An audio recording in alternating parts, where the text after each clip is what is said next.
Welcome to Anil chemistry classes. 11th का chapter हम discuss कर रहे हैं, some basic concept of chemistry. और उसमें फर्स्ट लेक्चर में मैंने आप लोगों को करवाया था कुछ बेसिक केमिस्ट्री की definitions, classification of matter, right. और उसके बाद जो टॉपिक मैंने स्टार्ट किया था वो था मोल कंसेप्ट। और जैसा कि मैंने आप लोगों को बताया था कि मोल कंसेप्ट में हम पूरे चैप्टर को डिस्कस करेंगे, पूरे चैप्टर को। मोल कंसेप्ट में ही एटॉमिक मास पढ़ा जाएगा, मोल कंसेप्ट में ही मॉलिक्यूलर मास पढ़ा जाएगा, मोल कंसेप्ट में ही आपका केमिकल इक्वेशंस का टॉपिक पढ़ा जाएगा, मोल कंसेप्ट में ही डेंसिटीज पढ़ी जाएंगी, मोल कंसेप्ट में ही एवरेज एटॉमिक मास को पढ़ लेंगे ताकि मोल की भी प्रैक्टिस होती रहे। क्योंकि मोल जो है one of the most important topic है फिजिकल केमिस्ट्री का, one of the most important. Numerical portion में मोल के बिना कोई न्यूमेरिकल ही शायद आपको मिले, बहुत कम चांसेस हैं, राइट। तो आज जो हम मोल पर डिस्कशन करने जा रहे हैं, पिछले लेक्चर में हमने सिर्फ इतना ही पढ़ा था कि एक मोल में कितने पार्टिकल्स होते हैं। 6.022 इंटू 10⁻23 पार्टिकल्स होते हैं। अगर किसी ने पिछला लेक्चर नहीं देखा तो मोल का पार्ट उसका जरूर देखिए, तभी आपको दूसरा लेक्चर समझ में आएगा और इतना बहुत ही अच्छे तरीके से आप समझ पाओगे मोल कंसेप्ट को। तो मोल कंसेप्ट जो मैंने आपको लास्ट लेक्चर में बताया था कि एक मोल में कितने पार्टिकल्स होते हैं, 6.022 इंटू 10⁻23 पार्टिकल्स होते हैं। जैसे एक दर्जन में 12 चीजें होती हैं, एक ग्रोस में 144 होती है, एक क्विंटल में 100 होता है, एक किलोग्राम में 1000 होता है, ऐसे ही एक मोल में 6.022 इंटू 10⁻23 पार्टिकल्स होते हैं। तो वहां पर हमने डिस्कस किया था कि एक मोल के ऊपर चार्ज कितना होता है, 1 मोल इलेक्ट्रॉन के ऊपर कितना चार्ज है, चार्ज ऑन 1 मोल इलेक्ट्रॉन।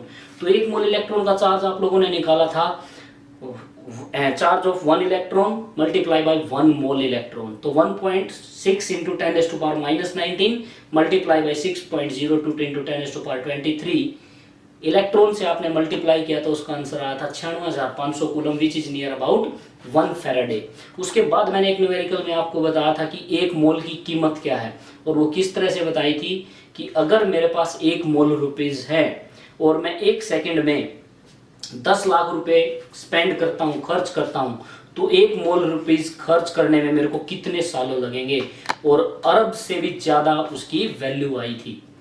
तो ये 1 मोल की बातें हमने लास्ट लेक्चर में डिस्कस की थी। तो अगर आप मोल समझना चाहते हो, पहले इससे पिछला लेक्चर देखेंगे, उसके नोट्स बनाएं, दूसरा फिर इस लेक्चर को देखें। आज हम मोल ही पढ़ेंगे, बट मोल में ही एटॉमिक मास और मोल में ही मॉलिक्यूलर मास को पढ़ेंगे, क्योंकि बहुत सारे ऐसे क्वेश्चंस हैं, बहुत सारे नहीं, मोल के जो क्वेश्चन है वो एटॉमिक मास और मॉलिक्यूलर मास से बिल्कुल टोटली रिलेट करते हैं। तो चलते हैं टॉपिक की तरफ। जैसे हमने फर्स्ट लेक्चर में क्या डिस्कस किया था, 1 मोल मैंने आपको बताया था कि 1 मोल जैसे कितना होता है, 6.022 इंटू 10⁻23 पार्टिकल्स के इक्वल होता है, राइट। 1 मोल की वैल्यू थी ये। और दूसरा ये बताया था कि 1 मोल इलेक्ट्रॉन के ऊपर कितना चार्ज होता है, 96,500 कूलम, 96500, राइट। या फिर इसको 1 फैराडे भी बोल दिया जाता है। तो इस पे लास्ट लेक्चर को कैरी करते हुए कि हम देखेंगे कि 1 मोल कितना है, क्या चीज है। तो आपसे पूछा गया calculate mass of 1 mole electron. 1 mole electron का मास कितना होगा, देखिए, मास ऑफ 1 इलेक्ट्रॉन, राइट, कितना, 9.1 इंटू 10⁻⁻31 किलोग्राम।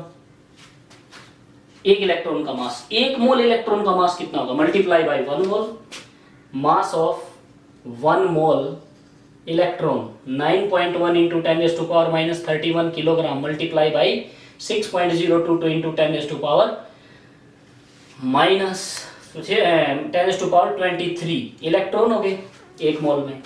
तो कितना आ जाएगा, 9 से 6 से मल्टीप्लाई करेंगे कितना आ जाएगा, 54.6 into 10⁻⁻8 kilogram, right. 54.6 into 10⁻⁻8 kilogram. अगर इसको हम माइक्रो किलोग्राम्स में कन्वर्ट करें तो ये कितना हो जाएगा, 54 यानी कि 546 micro kilogram, right. 0.546 micro kilogram, it will be 0.546 micro kilogram, right. Next numerical पे आते हैं। हमारा next numerical, how many moles of electron will weight 1 kilogram, कितने मोल्स इलेक्ट्रॉन का वेट 1 किलोग्राम होगा। प्रीवियस न्यूमेरिकल में आपने देखा कि इतने किलोग्राम जो वेट है वो 1 मोल इलेक्ट्रॉन का है, यहीं से निकालेंगे आंसर को। कैसे?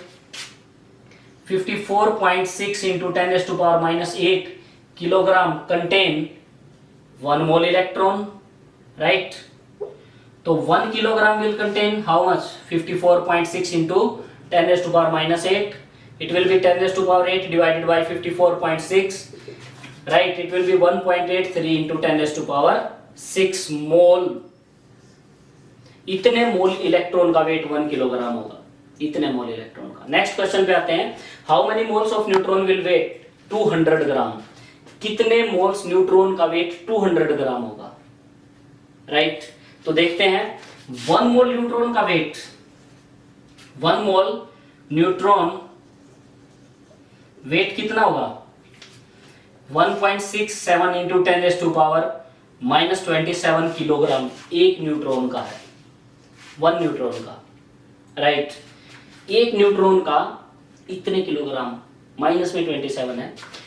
1 मोल के लिए कितना होगा? Multiply by 6.02 into 10⁻23।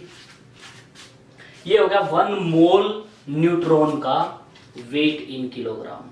उसने पूछा क्या है कि 200 ग्राम में कितने न्यूट्रॉन्स आएंगे। तो हम कैसे अप्रोच करेंगे इसको? इधर लिखेंगे 1.67 इंटू 10⁻⁻27 इंटू 6 इंटू 10⁻23। इसको मैंने 6.022 की बजाय 6 लिख लिया। तो इतने किलोग्राम में कितने मोल आते हैं? 1 मोल न्यूट्रॉन, राइट। क्लियर है? इतने किलोग्राम में कितने मोल्स आते हैं? 1 मोल इलेक्ट्रॉन आते हैं। उसने पूछा कितने में है? 0.2 किलोग्राम में कितने न्यूट्रॉन्स होंगे। तो 0.2 में यहां लिखेंगे 1 में कितने आएंगे? Divided by 1.67 into 10⁻⁻27 multiply 6 into 10⁻23, right. और पूछा कितने में? 0.2 किलोग्राम। 200 ग्राम का मतलब 0.2 किलोग्राम। तो 0.2 किलोग्राम में कितने आएंगे? Multiply 0.2, right. इसको सॉल्व करते हैं जल्दी से जल्दी। देखिए 1 पॉइंट यहां पर ये था 27, यहां पर 1.6 को आप क्या लिख सकते हो? 1.6 कैन बी रिटन एज 10/6। इसको 10/6 लिख सकते हैं हम जल्दी कैलकुलेट करने के लिए। तो यहां पर लिख लिया मैंने 10/6। तो 10/6 से 6 ये कैंसिल हो जाएगा। 10⁻⁻27 ये 10⁻23 कितना बच गया आपका? माइनस का 4 ऊपर जाएगा, क्या हो जाएगा?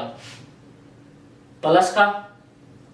तो ये हो गया आपका 10,000 मल्टीप्लाई बाई 0.2 डिवाइड में क्या आ गया? ये 10 मल्टीप्लाई बाई इस पॉइंट का, ये पॉइंट हटा दिया तो ये यहां से कैंसिल हो जाएगा। तो आपके पास बचा कितना? 200, यानी कि 200 मोल। 200 मोल न्यूट्रॉन का वेट कितना होगा? 200 ग्राम। 200 मोल्स न्यूट्रॉन का वेट कितना होगा? 200 ग्राम होगा। तो ये थे आपके स्टार्टिंग में, मतलब मोल का इंट्रोडक्शन है, ये इंट्रोडक्शन पार्ट है। अभी मोल में घुसते हैं हम। जैसा कि मैंने यहाँ पर टॉपिक लिखा हुआ है और आपको लेक्चर के फर्स्ट पेज पे भी मिलेगा, मोल concept with atomic mass. Mole concept with atomic mass and molecular mass. हमारा मेन पॉइंट क्या है कि हमने मोल कंसेप्ट को रिलेट करके पढ़ना है किसके साथ? एटॉमिक मास और मोलिकुलर मास के साथ।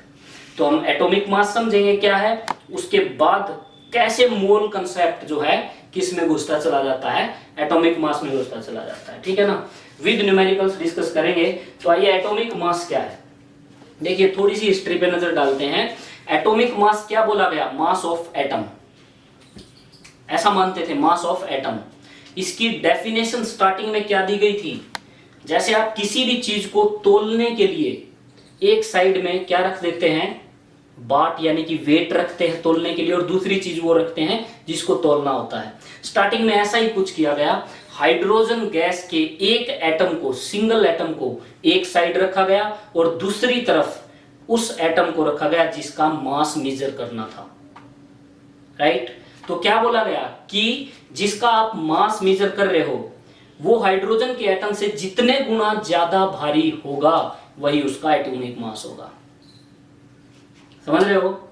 इस एटॉमिक मास को ये मत समझिए कि आप एक एटम का मास निकाल रहे हैं, ये एक कंपैरिजन था, ये एक रिलेटिव मास था। किसके कंपैरिजन में? हाइड्रोजन के कंपैरिजन में। यानी कि कोई भी एटम किसी एलिमेंट का, कोई भी एटम किसी एलिमेंट का हाइड्रोजन के एक एटम से जितने गुना ज्यादा भारी होगा वही उसका एटॉमिक मास होगा। तो हाइड्रोजन को क्या रखा? स्टैंडर्ड मास के तौर पर रख लिया गया, तो उसी से फिर एटॉमिक मास मेजर करने लगे। तो स्टार्टिंग में क्या डेफिनेशन बोली गई थी? बिफोर मास स्पेक्ट्रोस्कोपी, ठीक है ना, atomic mass was determined relatively. Atomic mass relatively निकाला जाता था। रिलेटिवली कैसे? यानी कि हाइड्रोजन के रिलेशन में। सबसे पहले हाइड्रोजन को रखा गया था। It was known as relative atomic mass. इसको रिलेटिव एटॉमिक मास भी कहा जाता था या कहा जाता है। रिलेटिव एटॉमिक मास की डेफिनेशन क्या बनी? Number of times an atom, जितने गुना ज्यादा एक एटम किसी एलिमेंट का इज हैवियर देन, भारी होगा किससे? Mass of one atom of hydrogen से, हाइड्रोजन एटम के एक मास से। समझ आ गई? तो स्टार्टिंग में क्या डेफिनेशन बोली गई कि हाइड्रोजन एटम के मास से कोई भी एटम जितने गुना ज्यादा, नंबर ऑफ टाइम्स हैवियर है, वही उसका एटॉमिक मास है, राइट। लेकिन क्या प्रॉब्लम आई? प्रॉब्लम ये आई कि हाइड्रोजन का जो मास निकाला गया वो फ्रैक्शन में था, पहली बात। दूसरी बात, hydrogen is very very reactive. Hydrogen को अगर मान लीजिए हम एटॉमिक मास मेजर करने के लिए यूज करते हैं और वो कहीं से लीक हो जाती है तो एक्सप्लोड हो सकती है। हाइड्रोजन इज हाईली रिएक्टिव, तो उसको डिस्कार्ड किया गया। तो उसकी जगह पर किसको लिया गया? फिर बोला गया कि ऑक्सीजन को हम हाइड्रोजन की जगह पे यूज करते हैं। ऑक्सीजन को कैसे यूज किया गया? ऑक्सीजन के लिए भी सेम प्रोसेस यूज किया गया। ऑक्सीजन का मास कितना है? एट प्रेजेंट हम 16 कंसीडर करते हैं। तो उन्होंने बोला कि ऑक्सीजन के एटम के, यानी कि जो ऑक्सीजन का एटॉमिक मास है 16, उसके 16 टुकड़े कर लीजिए। 16 टुकड़े का मतलब यानी कि उसका 16वां पार्ट लेंगे। उस 16वें पार्ट से कोई एटम जितने गुना ज्यादा भारी होगा वही उसका एटॉमिक मास कंसीडर किया जाएगा, राइट। क्लियर है? तो ये भी एक कंपैरिजन था किसके रिलेशन में? अब की बार ऑक्सीजन के रिलेशन में। तो क्या बात आई? इन 1858, 1858 में 1858 oxygen was taken as mass of reference for atoms. Oxygen को रेफरेंस के तौर पर, स्टैंडर्ड के तौर पर रखा गया। बात समझ में आ गई? एटॉमिक मास का मेजरमेंट करने के लिए। तो क्या बोला गया कि जैसे एग्जांपल देके मैं थोड़ा सा आइडिया देके मैं आपको बताता हूं। मान लीजिए ये ऑक्सीजन का एक एटम है, राइट। मान लीजिए ऑक्सीजन का एक एटम है, इसके 16 मास कितना? इसका 16। तो इसके 16 पार्ट कर लीजिए। बात समझ आ गई? मान लीजिए ये 16 पार्ट ये है, इसको मैं क्या कहूंगा? 1/16। क्लियर है? 1/16 हो गया ये ऑक्सीजन का। इसका जितना मास है उसको रखेंगे एक साइड, और जिसको भी आपने मेजर करना उसको रखेंगे दूसरी साइड। तो वो एटम इसके मास से जितने गुना ज्यादा भारी होगा वही उसका क्या कहलाएगा? एटॉमिक मास कहलाएगा, राइट। तो क्या definition the? Atomic mass, number of times an atom of an element. Number of times का मतलब होता है कितने गुना ज्यादा एक एटम किसी एलिमेंट का हैवियर है, भारी है, किससे? Then 1/16 part of oxygen atom. Oxygen atom के 16वें पार्ट से जितने गुना ज्यादा कोई भी एटम भारी होगा वही उसका एटॉमिक मास कंसीडर कर लिया जाएगा। समझ में आई बात? तो ये एटॉमिक मास के केस में हाइड्रोजन को लेके डेफिनेशन दी गई। बट इसमें भी दिक्कत आई। इसमें क्या दिक्कत आई? इसमें प्रॉब्लम आई, ऑक्सीजन को भी डिस्कार्ड कर दिया गया। ऑक्सीजन को भी डिस्कार्ड कर दिया गया। ऑक्सीजन भी काफी रिएक्टिव मेटल थी, सॉरी नॉन मेटल है। किसी न किसी के साथ, मेटल के साथ, किसी न किसी के साथ कंबाइन कर जाती है, ठीक है, तो मास को मेजर करने में प्रॉब्लम आ सकती थी। दूसरा फ्रैक्शनल मास था, ऑक्सीजन का जो मास आता था, मास मेजर किया गया दूसरे तरीके से, दैट वाज 15.99। तो अगर 15.9 है ऑक्सीजन का, तो उसके रिस्पेक्ट में आप किसी का भी मास मेजर करोगे फ्रैक्शनल ही आएगा, तो इसलिए ऑक्सीजन को भी डिस्कार्ड किया गया, राइट।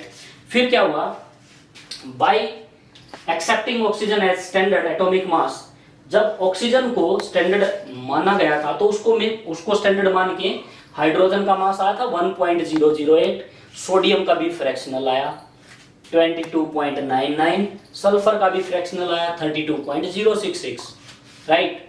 फिर क्या हुआ, फिर इसको भी डिस्कार्ड किया गया और 1961 में इंटरनेशनल यूनियन ऑफ साइंटिस्ट्स ने सिलेक्ट किया कार्बन आइसोटॉप्स को, कार्बन आइसोटॉप 12 को। कार्बन के दो आइसोटॉप्स होते हैं, एक का मास होता है 14 और एक का मास होता है 12। तो किसको सिलेक्ट किया साइंटिस्ट ने, कार्बन 12 को। क्यों सिलेक्ट किया, एक तो कार्बन इजीली अवेलेबल है, हर चीज मोस्टली में कार्बन है, राइट, मोस्टली चीजों में कार्बन मिलेगा। दूसरी चीज, इतनी ज्यादा रिएक्शन भी नहीं करता है, ना 4 इलेक्ट्रॉन ले सकता ना किसी को दे सकता, तो ज्यादा रिएक्टिव भी नहीं है। मास इसका फ्रैक्शनल में नहीं था, तो इसलिए इसको सिलेक्ट किया गया, किसके लिए, मास को मेजर करने के लिए। समझे बात को। चलिए, तो क्या बात हुई, कार्बन को सिलेक्ट किया गया, कार्बन जिसका एटॉमिक मास 12 था। तो एटॉमिक मास 12 था, तो मैंने ये कार्बन का एक एटम मान लिया, राइट। इसका एटॉमिक मास कितना है, 12। देखिए, मैं एटम का मास नहीं बता रहा हूं, मैं कार्बन के एटॉमिक मास की बात बता रहा हूं, राइट। तो एटॉमिक मास जो कि किसके कंपैरिजन में निकाला जाता था, भाई इससे इतने गुना ज्यादा हैवी है, तो इसका मतलब इसका एटॉमिक मास ये है, ऐसे। फिर कार्बन को स्टैंडर्ड रखा गया, ये कार्बन का एटम है जिसका एटॉमिक मास 12 है, तो मैंने इसके 12 टुकड़े कर लिए। सपोज कीजिए मैंने इसको 12 पार्ट्स में डिवाइड कर लिया, तो ये इसका 12th पार्ट है, इसको मैं कहूंगा 1/12 ऑफ कार्बन 12। अगर इसका एटॉमिक मास 12 है, तो इसका कितना रहेगा, 1। क्लियर है बात। तो मैंने 1/12 पार्ट ये लिया।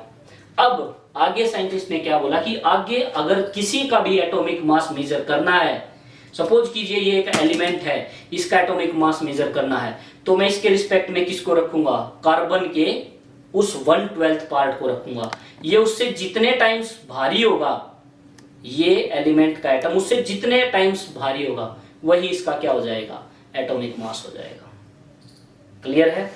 तो डेफिनेशन क्या दी, एटॉमिक मास चेंज कुछ नहीं है, सिर्फ यहां पर, वहां पर क्या था 1/16 पार्ट ऑफ ऑक्सीजन, यहां आ जाएगा 1/12 पार्ट ऑफ कार्बन 12। क्या है, number of times an atom of an element, एक एटम किसी भी एलिमेंट का जितने गुना ज्यादा हैवियर होता है, भारी होता है, किससे, 1/12 पार्ट ऑफ कार्बन 12 से।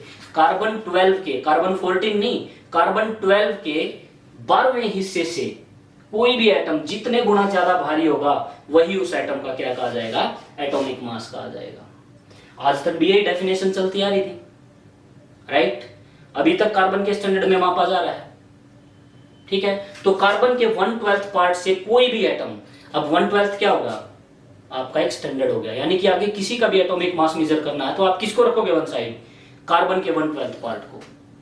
समझे, क्लियर। तो एटॉमिक मास क्या बना, mass of one atom of element, divide में क्या कर देंगे, उसको डिवाइड कर देंगे, mass of 1/12 part of carbon 12, right.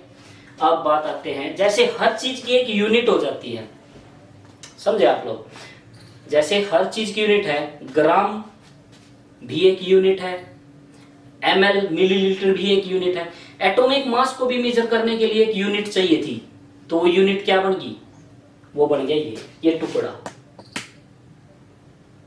क्योंकि इसी से एटॉमिक मास मेजर कर रहे थे। इसी टुकड़े को क्या बोल दिया गया, atomic mass unit. Atomic mass unit, what is atomic mass unit, क्या है, 1/12 पार्ट ऑफ कार्बन 12। समझे एटॉमिक मास यूनिट क्या है। कार्बन एटम के 12वें हिस्से को 1 AMU कहा जाता है। उस time atomic mass unit 1 AMU क्या बोला गया? Mass of 1/12 part of an atom of carbon 12। Carbon 12 के 1/12 पार्ट के मास को क्या कहा गया? 1 AMU कहा गया, राइट। 1 AMU क्या हो गया? ये लिखा पड़ा है, mass of 1/12 part of carbon 12। उस टाइम याद रखिएगा ये बात, 1 AMU को 1 डाल्टन भी कहा गया था, क्योंकि एटॉमिक मास को निकालने की जो दिमाग में सोच आई थी वो डाल्टन एटॉमिक थ्योरी से आई थी, राइट। तो 1 AMU को क्या कहा गया? 1 डाल्टन। तो यहां से थोड़ा सा समझने की चीजें हैं, मतलब ज्यादा कॉम्प्लेक्स चीजें नहीं है, बिल्कुल स्टेप बाय स्टेप लिखा हुआ है हर चीज। नहीं समझ में आ रही है तो वीडियो बैक करके आप आराम से सोच सकते हो, समझ सकते हो। देखिए अब क्या हुआ, ये आपको एटॉमिक मास तो एक माइंड में रखिए कि ये तो एक कंपैरिजन था। कार्बन किसी का भी एटॉमिक मास, सपोज कीजिए सोडियम का एटॉमिक मास 23 है, तो इसका मतलब वो कार्बन के 12वें टुकड़े से 23 गुना ज्यादा भारी है। ऑक्सीजन का 16 है तो वो कार्बन के 12वें हिस्से से 16 गुना ज्यादा भारी है, राइट। क्लोरीन का 35.5 है तो इतने टाइम्स हैवियर है, राइट। लेकिन अगर एक एटम के एक्चुअल मास की बात आ जाए, not atomic mass, actual mass की बात अगर हम करें तो क्या होगा? Actual mass of 1 atom of carbon 12, carbon 12 का एक्चुअल मास निकाला गया किससे? मास स्पेक्ट्रोमीटर से, डिवाइस से। मास स्पेक्ट्रोमीटर एटॉमिक मास वगैरह मेजर करने का एक डिवाइस है, उससे कार्बन के एक एटम का एक्चुअल मास निकाला गया, not atomic mass. Atomic mass तो क्या था? कंपैरिजन था, समझ रहे हो बात को। एक्चुअल एटम का मास कितना आया? इससे बहुत डिफरेंट। कितना? 1.9924 इंटू 10⁻⁻23 ग्राम एक्चुअल एटम का मास था ये, एक्चुअल मास ऑफ एटम। समझे बात को। मास स्पेक्ट्रोमीटर से निकाला गया 1.99 इंटू 10⁻⁻23, और किलोग्राम में कितना? 10⁻⁻26 हो जाएगा। क्लियर है? क्लियर। ये एक एटम का एक्चुअल मास है, ना कि एटॉमिक मास। तो इसको AMU से रिलेट करते हैं। 1 AMU क्या हो जाएगा? देखिए 1 AMU, एक एटम का मास इतना है। समझ में आई बात? मेरी बात ध्यान से सुनिएगा। एक एटम का, कार्बन के एक एटम का मास इतना है। समझ में आ गई? क्लियर है? और 12 AMU कार्बन का एटॉमिक मास है। एक एटम का मास इतना है, एक AMU कितने ग्राम के बराबर होगा, या फिर यही बात है कि एक AMU कितने ग्राम के बराबर होगा। एक एटम का मास ये 12 AMU से डिवाइड कर देंगे। क्यों? क्योंकि कार्बन में कितने AMU होते हैं? 12 AMU। कार्बन में कितने AMU होते हैं? 12 AMU होते हैं। समझे? क्यों? कार्बन का 1/12 पार्ट को क्या बोला गया? 1 AMU। 1/12 को, टोटल 12 है तो इसका मतलब 12 AMU हो गए। मेरी बात समझ में आ रही है? 12 AMU, तो 12 AMU है, 1 AMU किसके इक्वल होगा? समझ में आई बात? तो यहां पर कार्बन के एक एटम का मास कितना है? 1.9924 इंटू 10⁻⁻23। क्लियर है? तो हम इसको 12 AMU से डिवाइड कर देते हैं। 12 AMU से डिवाइड कर दिया, क्लियर। तो कितनी वैल्यू आई? 1.66 इंटू 10⁻⁻24 या फिर 1.66 इंटू 10⁻⁻27 किलोग्राम। तो 1 AMU किसके इक्वल है? 1 AMU ग्राम में अगर हम बात करें 1.67 इंटू 10⁻⁻24 ग्राम के इक्वल है। बात समझ में आ गई? क्लियर है? एक्चुअल मास जो था, फिर से बता रहा हूं, एक एटम का कितना था? इतना था एक्चुअल मास। और पीछे पड़ रहे थे, बात कर रहे थे कि कार्बन का एटॉमिक मास 12 है और उसमें 12 AMU है। समझ में आई बात? तो 1 AMU इज इक्वल टू किसके आया 1.66 इंटू 10⁻⁻27 किलोग्राम या फिर -24 ग्राम के। तो अगर मेरे को एक्चुअल, अब बात ये थी actual mass of an atom, किसी भी एटम का एक्चुअल मास, किसी भी एलिमेंट का, carbon, nitrogen, oxygen, fluorine, sodium, किसी भी एलिमेंट का actual mass of an atom क्या होगा, एटॉमिक मास इन AMU, समझ रहे हो बात को, atomic mass in AMU multiply by 1 AMU।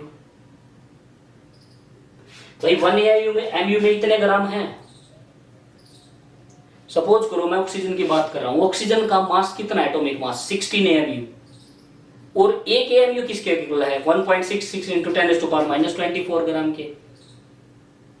बात समझ आ रही है, क्लियर? तो इसका मतलब उसमें तो 16 AMU हो गए ना, 16 AMU और 1 का मास ग्राम में इतना है, तो 16 मल्टीप्लाई बाई 1 का 1 MU मास इन ग्राम।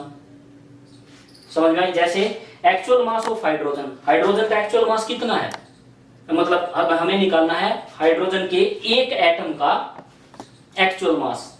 तो एटॉमिक मास कितना है हाइड्रोजन का 1.008 एटॉमिक मास, यानी कि 1.008 AMU। एक AMU का मास कितना ग्राम में, इतना। तो ये आ गया 1.67 into 10⁻⁻24 gram. It is the actual mass of an atom of hydrogen, right. Actual mass of oxygen atom, मान लीजिए ऑक्सीजन एटम का एक्चुअल मास निकालना है, कितने ग्राम है, तो ऑक्सीजन में कितने AMU है 16 AMU, और एक AMU का मास कितना होता है 1.66 इंटू 10⁻⁻24 ग्राम। तो 16 multiply by this value 2.656 into 10⁻⁻23 gram. This is the actual mass of an atom of oxygen, right. Clear है, बात समझ आ गई? यहां तक आप उतारिए, इसको आगे कैरी करते हैं बोर्ड पे, आप उतार लीजिए इसको।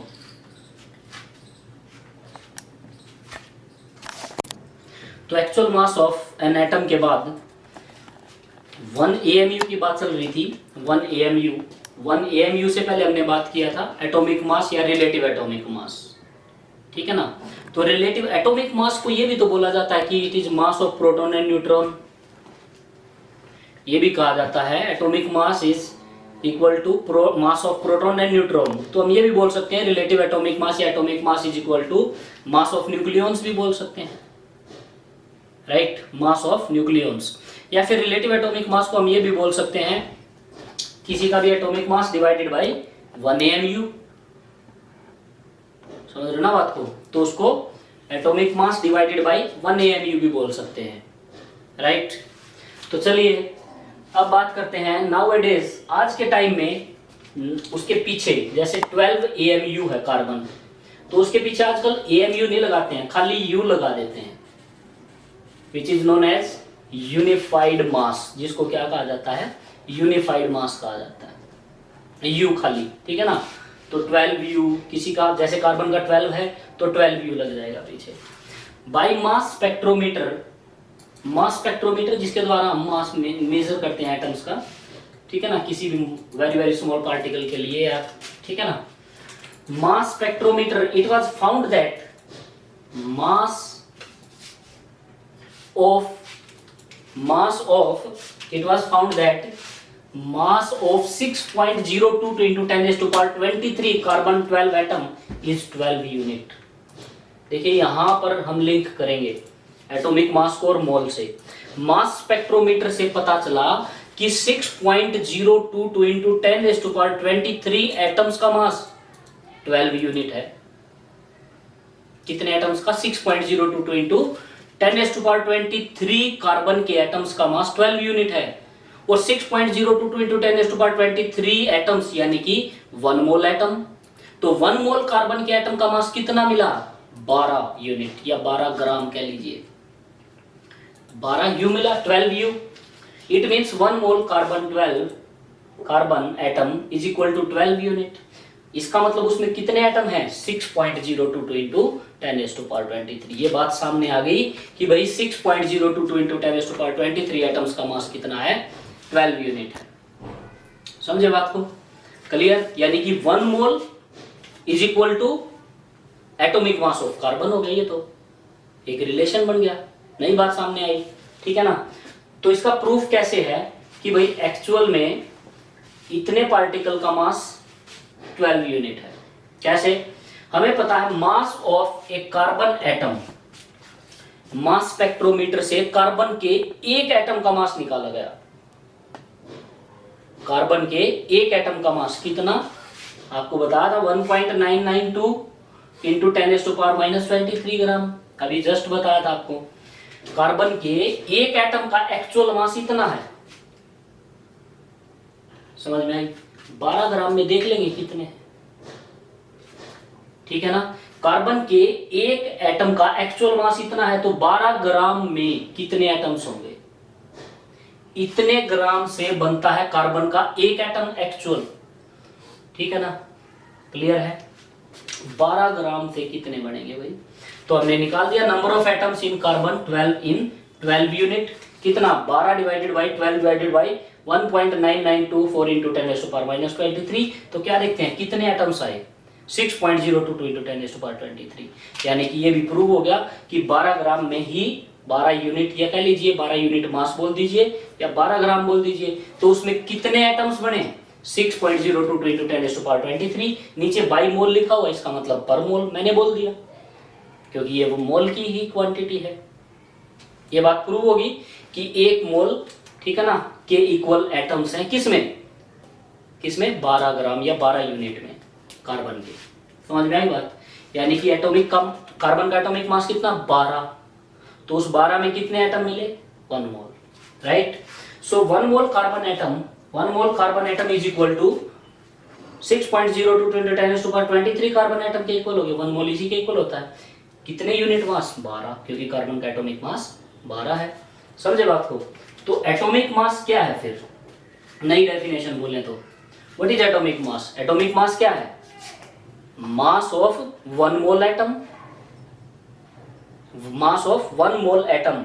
अब देखिए, अगर यहां पर कार्बन की बजाय मैं बोल दूं कि भाई सोडियम है, सोडियम का मास कितना? 23। तो 23 में भी कितने एटम्स निकलेंगे? 6.022 इंटू 10⁻23। इसका मतलब तो ये हो गया कि 1 मोल किसी एलिमेंट के एटॉमिक मास के इक्वल है। समझे बात को? क्लियर है? तो एटॉमिक मास की डेफिनेशन यहां पर क्या बना देंगे हम? Mass of 1 mole of atom. आपने तो देखा अभी 12 ग्राम में इतने एटम है, तो ये 1 मोल है कि नहीं? और ये एटॉमिक मास है कि नहीं? तो एटॉमिक मास क्या हुआ? Mass of 1 mole of atom. Clear?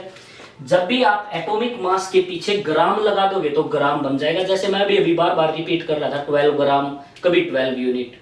तो अगर मैं एटॉमिक मास बोलता हूं तो उसका मतलब है पीछे यू लगा मिलेगा, जैसे 12 यूनिट।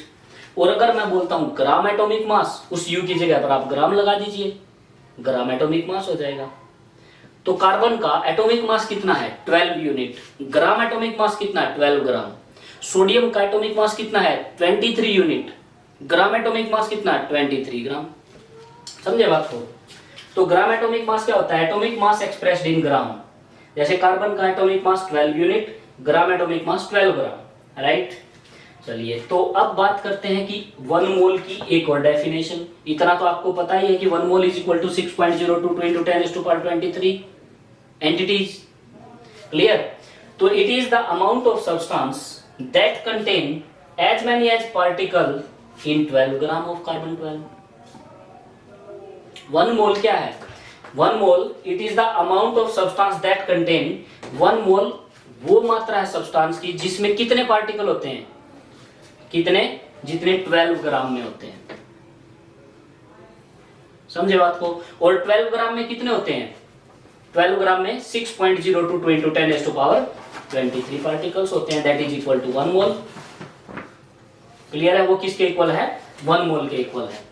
तो 1 मोल क्या हुआ? Amount of substance that contain, right, as many as particle in 12 gram of carbon 12। तो इसमें उतने पार्टिकल, 1 मोल वो अमाउंट है किसी सब्सटेंस की जिसमें उतने पार्टिकल होते हैं जितने 12 ग्राम में होते हैं। 12 ग्राम में आपको पता है 6.022 इंटू 10⁻23 पार्टिकल्स होते हैं। क्लियर? इसी अमाउंट को 1 मोल को ही एवोगैड्रो नंबर कहा जाता है, राइट। 1 मोल को ही क्या कहा जाता है, Avogadro number.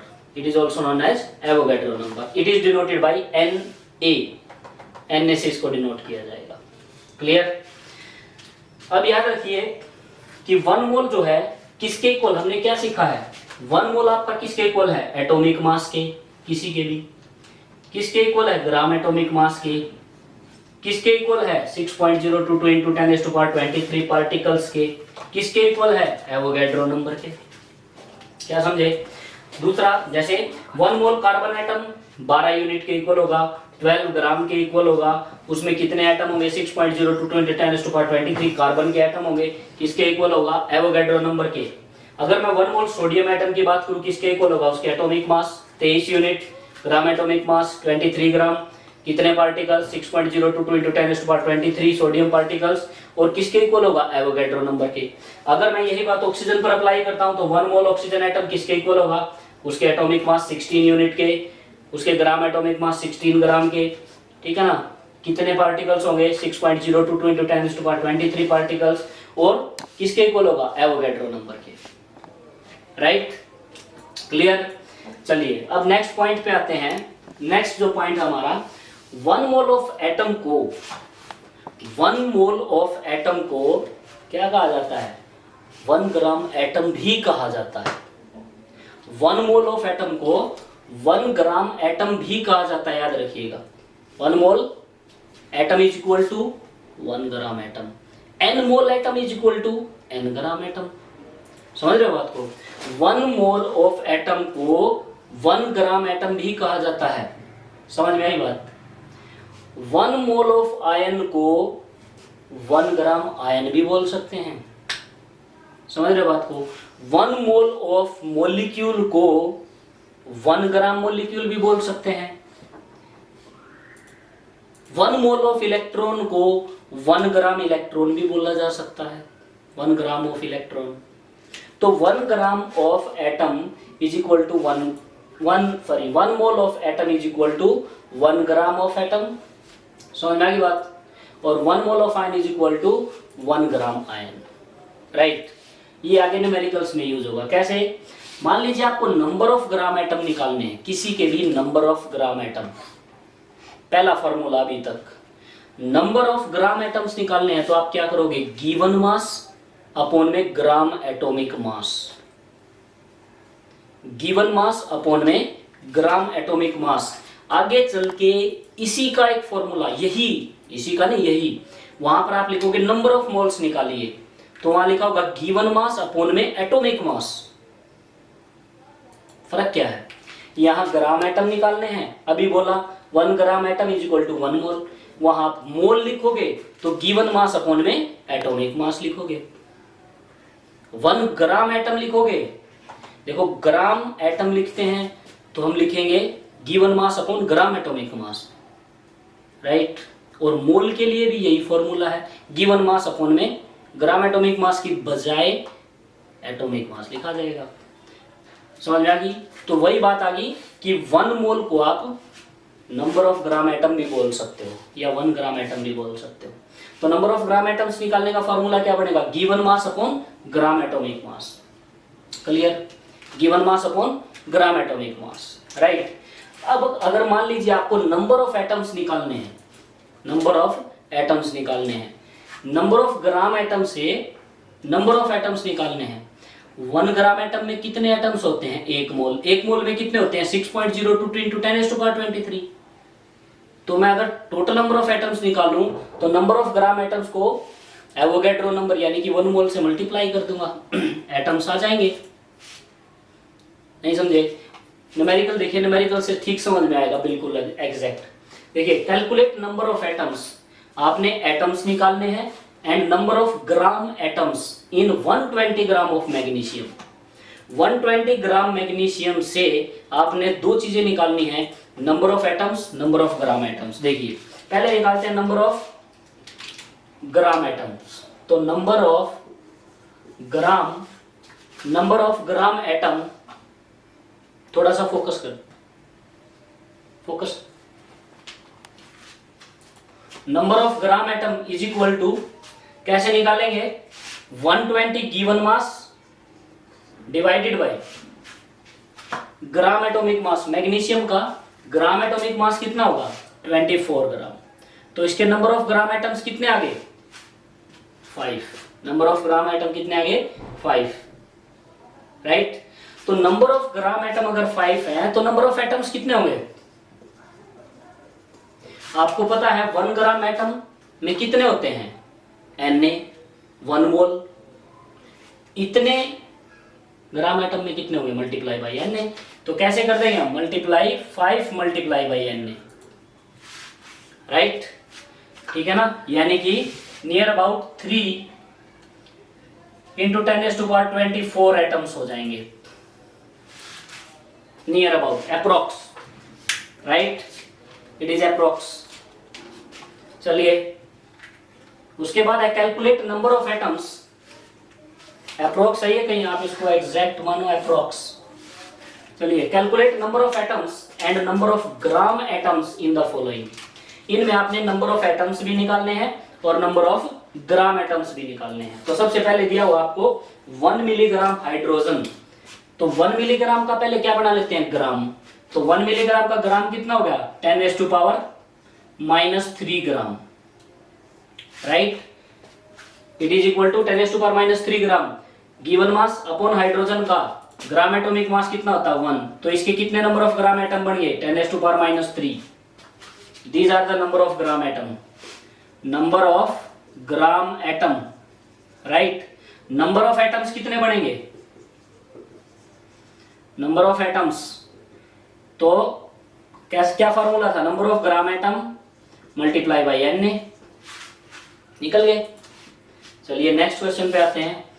40 kilogram of neon, 40 kilogram of neon है, इसके नंबर ऑफ ग्राम एटम। तो number of gram atom given mass 40, kilogram को ग्राम में बदलो, डिवाइडेड बाय नियोन का मास। नियोन का मास कितना है, 20, कितना हो जाएगा, 2 इंटू 10⁻³ नंबर ऑफ एटम्स कितने हो जाएंगे, तो number of gram atom 2 into 10⁻³ multiply by Na, समझे। Na की वैल्यू करके आप आगे भी सॉल्व कर सकते हो। नेक्स्ट क्वेश्चन पे आते हैं। 71 micro kilogram of chlorine, 71 micro kilogram of chlorine दिया हुआ है, तो इसको सोल्व करेंगे। तो 71 सबसे पहले निकालेंगे number of gram atom is equal to given mass 71 micro kilogram. Micro को ग्राम में बदलिए, multiply by 10⁻⁻6, right, divide by इसका मास कितना है, क्लोरीन का मास कितना होता है 35.5, कितना आ गया 2 into 10⁻⁻6। These are the number of gram atom. Number of atoms कितने होंगे, नंबर ऑफ एटम्स, तो जितने ग्राम एटम्स आए हैं आपके 2 इंटू 10⁻⁻6 मल्टीप्लाई बाई Na, समझे बात को। यहां से क्या निकलाएंगे, नंबर ऑफ एटम्स निकलाएंगे, राइट। नेक्स्ट क्वेश्चन पे आते हैं। 22.4 ग्राम आयरन, तो सबसे पहले निकालते हैं नंबर ऑफ ग्राम एटम, कितने आएंगे, given mass 22.4 divided by gram atomic mass iron का कितना होता है 56, राइट। आप इसको डिवाइड करोगे तो ये आ जाएगा 0.4। नंबर ऑफ ग्राम एटम कितने बने, 0.4। तो नंबर ऑफ एटम्स कितने बने, नंबर ऑफ एटम्स का फॉर्मूला क्या बना, gram atoms multiply by Na, answer आ जाएगा। 600 किलोग्राम ऑफ कार्बन, नेक्स्ट है आपका 600 किलोग्राम ऑफ कार्बन। तो सबसे पहले निकालेंगे नंबर ऑफ ग्राम एटम, कितने आ जाएंगे 600 किलोग्राम है, किलोग्राम को ग्राम में बदलिए, multiply by 10⁻3, right, divided by carbon का एटॉमिक मास कितना होता है, कार्बन के लिए एटॉमिक मास कितना हो जाएगा 12, राइट। तो ये आ जाएगा आपका कितना 550, यानी कि 5 इंटू 10⁻4 आ गया। This is 5 into 10⁻4, right, clear. अब यहां से क्या निकालते हैं, नंबर ऑफ एटम्स। तो नंबर ऑफ एटम्स कैसे निकालोगे, number of atoms is equal to क्या हो जाएगा आपका, number of atoms is equal to 5 number of gram atom multiply by Na. This is answer. Next question आपका, how many gram of each of the following element must be taken to gate 1 mole of the element. Question ये है कि आपके सामने ये 3 element हैं, इनके कितने कितने ग्राम लूं कि सब एक एक मोल आ जाए. इसका भी कितने ग्राम लूं कि 1 मोल बन जाए, इसका कितने ग्राम लूं कि इसका 1 मोल बन जाए, इसका कितने ग्राम लूं कि 1 मोल बन जाए. तो आपको पता है कि 1 मोल किसी का भी हो उसके एटॉमिक मास के इक्वल है, ग्राम एटॉमिक मास के इक्वल है. तो सोडियम का कितना लूं, 23 ग्राम ले लूं, हो गया 1 मोल. क्लोरीन का कितना ले लूं, क्लोरीन यहां पर क्या बोला है, एलिमेंट, गैस नहीं लेनी है, एलिमेंट यानी कि हमें क्या लेना है, एटम लेना है, ठीक है ना. तो क्लोरीन का कितना लूं, 35.5 एटम के हिसाब से.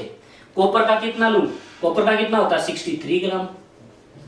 क्या समझे, हो जाएगा सब, इसका भी 1 मोल, इसका भी 1 मोल, इसका भी 1 मोल. राइट, क्लियर है, क्लियर है. चलिए next, weight of 50 atom of an element is 3000 AMU. ध्यान से समझिएगा, 50 एटम्स का मास कितना है, 3 AMU है.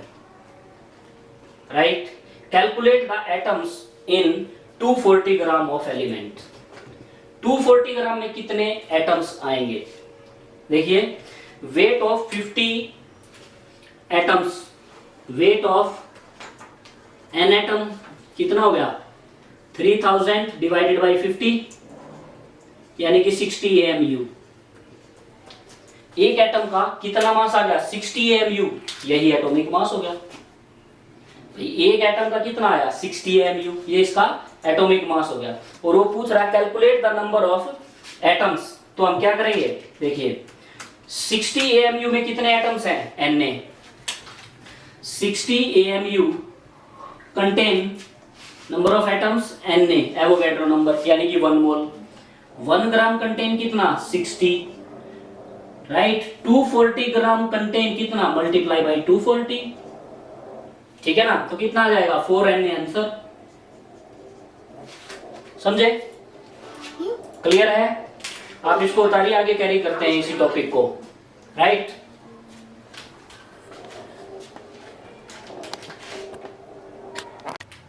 अभी हम बात करते हैं मोलिकुलर मास की. Molecular mass with mole concept कैसे पढ़ेंगे. दूसरी बात, मोलिक्यूल्स क्या है उसके बारे में पढ़ेंगे. तो सबसे पहले मोलिक्यूल क्या है, हिंदी में इसको अणु कहा जाता है. मोलिक्यूल होते क्या हैं, जब एटम्स कंबाइन करते हैं, एटम्स आपस में कंबाइन करके मोलिक्यूल बनाते हैं. यानी कि atom plus atom, atom plus atom क्या बनेगा, मोलिक्यूल, ठीक है ना. अब atoms combine to form molecules either of same type और डिफरेंट टाइप. एटम्स कंबाइन करके मॉलिक्यूल्स बनाते हैं, चाहे वो एटम्स सेम टाइप के कंबाइन करें या डिफरेंट टाइप के कंबाइन करें, बनाएंगे क्या, मॉलिक्यूल. राइट, जैसे सेम टाइप में हाइड्रोजन प्लस हाइड्रोजन कंबाइन करता है तो H2 का मॉलिक्यूल बन गया, it is 1 molecule. Oxygen plus oxygen 1 molecule, जिसके आगे जितना लिखा होता है उसका उतना ही मॉलिक्यूल होता है. जैसे मैं यहाँ पर लिख दूं 8 मॉलिक्यूल, तो इसका मतलब क्या है, वाटर के 8 मॉलिक्यूल है. बट अब की बार different types of atoms combine करने हैं, ऑक्सीजन एंड हाइड्रोजन. तो जितना जिसके आगे लिखा होता है उतने ही मॉलिक्यूल है उसके. राइट, तो एटम के बारे में हमने अभी डीपली या कुछ पढ़ा ही नहीं है. एटम जो है नेक्स्ट चैप्टर है आपका, स्ट्रक्चर ऑफ एटम, वहां इसको डिटेल में पढ़ेंगे. अभी क्या है, सभी को पता है कि जॉन डाल्टन ने इसकी डिस्कवरी की थी और उसने बोला था, उन्होंने बोला था atom is the smallest particle of matter which can not be divide. ये उनकी डेफिनेशन थी. मॉडिफाइड होके क्या डेफिनेशन पढ़ते हैं हम लोग, atom is the smallest particle of an element, किसी एलिमेंट का वो सबसे छोटा पार्टिकल विच मे और may not have free existence, जो अकेला कहीं एग्जिस्ट कर भी सकता है नहीं भी कर सकता है, इसकी कोई श्योरिटी नहीं है. एटम कंबाइन करके क्या बनता, मॉलिक्यूल. एक एटम प्लस एटम बनेगा मॉलिक्यूल. वो मॉलिक्यूल क्या है, वो भी एलिमेंट का ही पार्ट है तो एलिमेंट का ही पार्ट, बट वो ऐसा पार्ट है जो एग्जिस्ट कर सकता है. तो एटम और मॉलिक्यूल में मेन डिफरेंस क्या हुआ, एटम एग्जिस्ट नहीं कर सकता, मॉलिक्यूल एग्जिस्ट कर सकता है. राइट, तो क्या, molecule is also smallest particle of an element which have free existence. जो फ्री एग्जिस्ट कर सकता है। Atoms R component of molecule, ये बात याद रखिएगा। एटम्स जो होते हैं these R component of molecule, atom atom atom atom molecule, ठीक है ना। कंपाउंड भी पढ़ा आपने, तो कंपाउंड क्या होता है? मॉलिक्यूल मॉलिक्यूल मॉलिक्यूल, बहुत सारे मॉलिक्यूल्स के मतलब एक ऑर्गेनाइजेशन को हम क्या बोल सकते हैं? कंपाउंड बोल सकते हैं। तो molecule R component of compounds, molecules क्या होते हैं? कंपोनेंट ऑफ कंपाउंड बोल देंगे। वैसे डेफिनेशन ये समझाने के लिए है, ठीक है ना। मॉलिक्यूल की डेफिनेशन यही है, डिफरेंट और same types of atom combined to form molecule.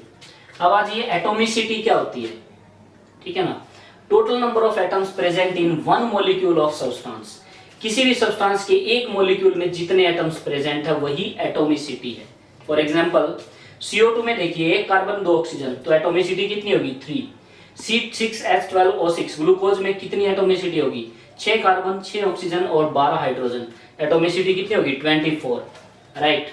तो अब एटॉमिसिटी के बेस पर अभी हम क्या करते हैं? मॉलिक्यूल्स को क्लासिफाई करते हैं, ठीक है ना। अब हम मॉलिक्यूल को क्लासिफाई करते हैं कि उनकी एटॉमिसिटी कितनी है। यहाँ पे मॉलिक्यूलरिटी लिखा हुआ है, एटॉमिसिटी। कई जगह पर ये एटॉमिसिटी मॉलिक्यूलरिटी को भी कहा जाता है। अगर मैं यहां पर बोल देता कि मॉलिक्यूलरिटी, तब भी मीनिंग सेम आता, ये बात याद रखिएगा। बट यहां पर मॉलिक्यूलरिटी क्यों नहीं यूज करते? क्योंकि 12th में एक चैप्टर है केमिकल काइनेटिक्स, वहां मॉलिक्यूलरिटी का मीनिंग थोड़ा सा अलग है। बट यहां पर हम बोल सकते हैं कि यहां पर अगर 3 एटॉमिसिटी है, ये इस मॉलिक्यूल की मॉलिक्यूलरिटी भी बोली जा सकती है, राइट। क्लियर है? चलिए, तो एटॉमिसिटी के बेस पर मॉलिक्यूल्स को डिवाइड किया गया है, ठीक है ना। डिवाइड किया गया है तो सबसे पहले मोनो एटॉमिक मॉलिक्यूल, मोनो का मतलब 1, एक ऐसा मॉलिक्यूल भी है बट सिंगल एटम का। कैसे? Molecule which contain only single atom. Inert gas, जो 18 ग्रुप की गैसेज हैं पीरियोडिक टेबल में, हीलियम है, नियोन है, क्रिप्टन, जीनन, रेडॉन वगैरह हैं, ये सब कैसी अकेली तो रहती हैं, मॉलिक्यूल थोड़ा बनता है इनका कॉम्बिनेशन होके, राइट। तो ये क्या है? मोनो एटॉमिक होती हैं। जैसे मेटल भी है, सोडियम एज इट इज लिखा जाता है, रहता है, कैल्शियम, जिंक, तो ये क्या आपके monoatomic. Diatomic molecule किनको कहेंगे? विच कंटेन 2 एटम्स, जिनमें 2 एटम्स होते हैं। वो 2 एटम्स आपके सेम टाइप्स के भी हो सकते हैं और डिफरेंट टाइप के भी हो सकते हैं। सेम टाइप्स के भी एटम हो सकते हैं, जैसे ये था hydrogen plus hydrogen. Different type के भी हो सकते हैं, जैसे हाइड्रोजन प्लस ऑक्सीजन, राइट। तो सेम टाइप्स के को हम क्या बोलते हैं? होमो एटॉमिक मॉलिक्यूल। होमो का मतलब क्या होता है? Same atomic molecule contain same atom, जैसे H2O2 N2 Cl2। Hetero atomic molecule किसको कहा जाता है? हीट्रो का मतलब होता है डिफरेंट, यानी कि एक ऐसा मॉलिक्यूल जिसमें डिफरेंट एटम होने चाहिए। कितने? 2, ठीक है ना। जैसे HCl 2 है इसमें, एक हाइड्रोजन एक क्लोरीन, HF HBr NaCl। उसके बाद डाई एटॉमिक मॉलिक्यूल के बाद बात करते हैं ट्राई एटॉमिक मॉलिक्यूल की। A molecule which contain 3 atoms, same types के भी हो सकते हैं, डिफरेंट टाइप के। अगर सेम टाइप्स के होते हैं तो उसको कहेंगे होमो एटॉमिक।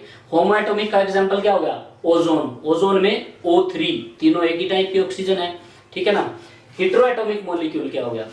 जैसे 3 एटम होने चाहिए, जैसे CO2 2 oxygen 1 carbon, SO2 2 oxygen 1 sulphur, H2S 2 hydrogen 1 sulphur.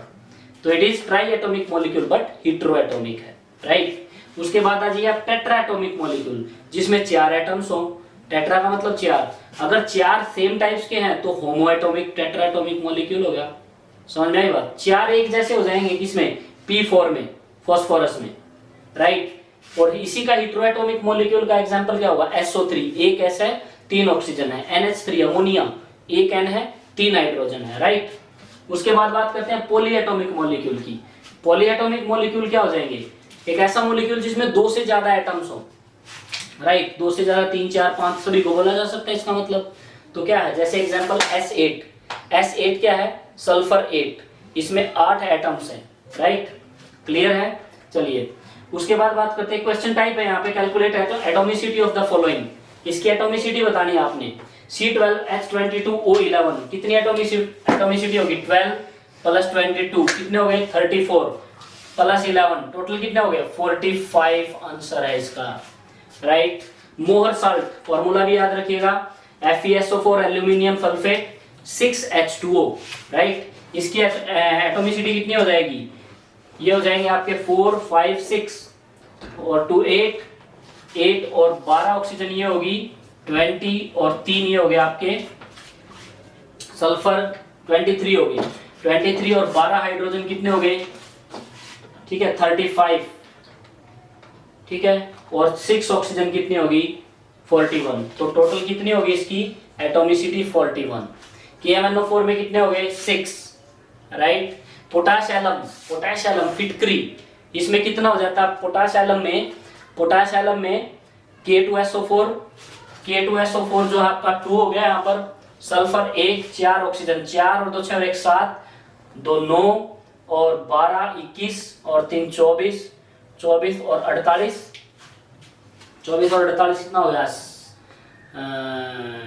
24 और 48 72 और 24 96, तो इसकी कितनी होगी 96 होगी, राइट।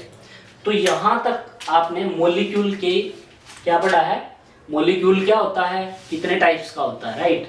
अब हम बात करते हैं कि मॉलिक्यूलर मास भी कोई चीज है ना, आपने सुना है जैसे मॉलिक्यूल का मास मॉलिक्यूलर मास है, मॉलिक्यूल का मास क्या होता है मॉलिक्यूलर मास। जैसे आपके सामने यहाँ पर लिखा हुआ है H2 का मॉलिक्यूल, तो H2 का मॉलिक्यूल है तो इसका मतलब क्या होगा, इसका मास कितना होगा, एक हाइड्रोजन का 1 2 का 2।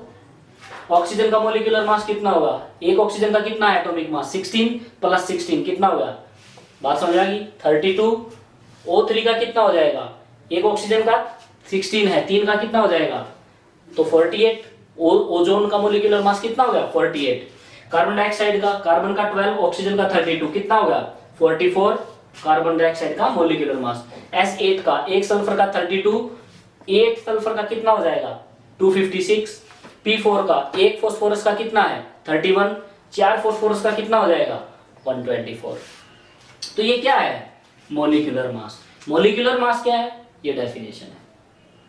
सबसे पहले मॉलिक्यूलर मास क्या देखा आपने कि एक मॉलिक्यूल के अंदर जितने एटम्स हैं सबके एटम्स का एटॉमिक मास ऐड कर दीजिए।